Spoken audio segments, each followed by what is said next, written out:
नागपूरमध्ये घडलेल्या दंगलीच्या घटनेनंतर मुंबई पोलीस आता अलर्ट मोडवर आली आहे।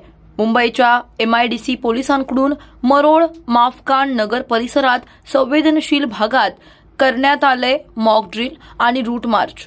रमजान ईद आणि गुढीपाडवा सणानिमित्तानं मुंबई पोलिसांकडून संवेदनशील भागांमध्ये दंगल विरोधी पथकाकडून हे मॉक ड्रिल करण्यात आले।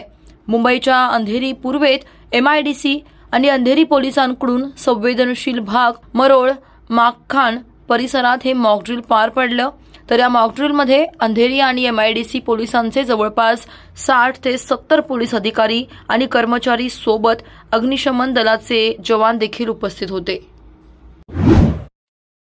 कल्याणच्या खाडी किनारी छत्रपती शिवाजी महाराजांच्या आरमाराच्या स्मृतिप्रित्यर्थ उभारले जात असलेले नौदल संग्रहालय अंतिम टप्प्यात आले।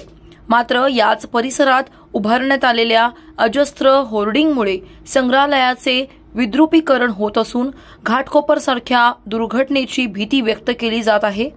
काँग्रेसचे जिल्हाध्यक्ष सचिन पोटे यांनी हे होर्डिंग तातडीने हटवावे, अन्यथा आम्हीच ते तोडून टाकू असा इशारा दिलाय। कल्याणच्या ऐतिहासिक खाडी किनारी छत्रपती शिवाजी महाराजांच्या स्वराज्यातील पहिल्या आरमाराची स्थापना झाली होती। या महत्त्वाच्या ऐतिहासिक वारशाला उजाळा देण्यासाठी नौदल संग्रहालय उभारण्याचं काम आता अंतिम टप्प्यात आलंय। मात्र संग्रहालयाच्या शेजारीच मोठे होर्डिंग उभारण्यात आल्यानं परिसराचं सौंदर्य विद्रूप झालंय। नौदल संग्रहालयाच्या उभारणीसाठी KDMCचे माजी आयुक्त डॉ. विजय सूर्यवंशी यांनी विशेष पुढाकार घेतला होता। कल्याणच्या चिकनघर परिसरात राहणारे तुषार खापरे यांच्या घरामध्ये वारंवार साप आढळत असल्यानं त्यांनी सर्पमित्र दत्ता बोंबे यांच्याशी संपर्क साधला। घटनास्थळी पोहोचलेल्या सर्पमित्रांनी शोध घेतला असता तब्बल 17 पानदिवड सापाची पिल्ले आढळून आली।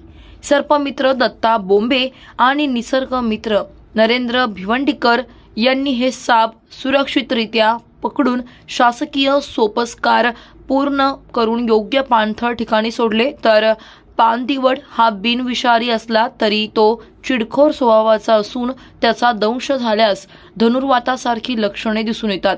पूर्वी या नद्यांमध्ये आढळणारा हा साप आता शहरीकरणामुळे सांडपाण्याच्या नाल्यांमध्ये दिसू लागलाय।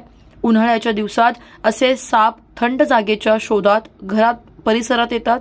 नागरिकांनी घाबरून न जाता तत्काळ सर्पमित्रांशी संपर्क साधावा असं आवाहन यावेळी सर्पमित्र दत्ता बोंबे यांनी केले।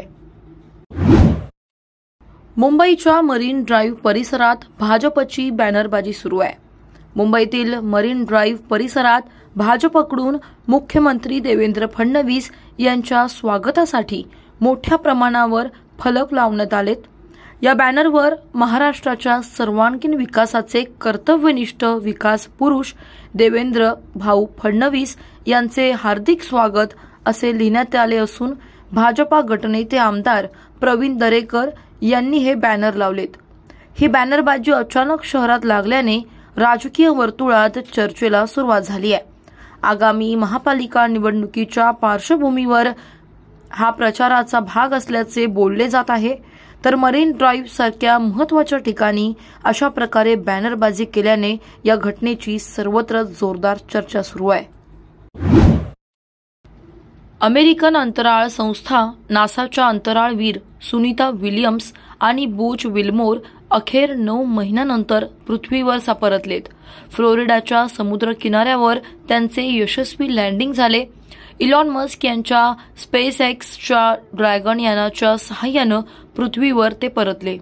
सुनीता विल्यम्स या मूळच्या भारतीय वंशाच्या असल्यानं हा ऐतिहासिक प्रसंग तमाम भारतीयांना अभिमानास्पद व प्रेरणादायी आहे। आलेल्या बिकट संकटाला धैर्याने, संयमाने, साहसाने सामोरे जाण्याची प्रेरणा यातून निश्चितच मिळेल। या संदर्भात येत्या तरुण विद्यार्थ्यांना या गोष्टीची जाणीव व्हावी म्हणून चांदवड तालुक्यातील भाडगाव येथील नूतन माध्यमिक विद्यालय भाडगाव, तालुका चांदवड, जिल्हा नाशिक या शाळेचे कला शिक्षक देव हिरे यांनी रंगीत खडूच्या माध्यमातून शाळेच्या दर्शनी फलकावर सुनीता विल्यम्स यांच्या कार्याला सलाम केलाय। मुख्यमंत्री देवेंद्र फडणवीस यांच्या नेतृत्वाखाली राज्याचा विकास जोरात सुरू असून काही जण मुद्दामून त्यांना बदनाम करत आहेत.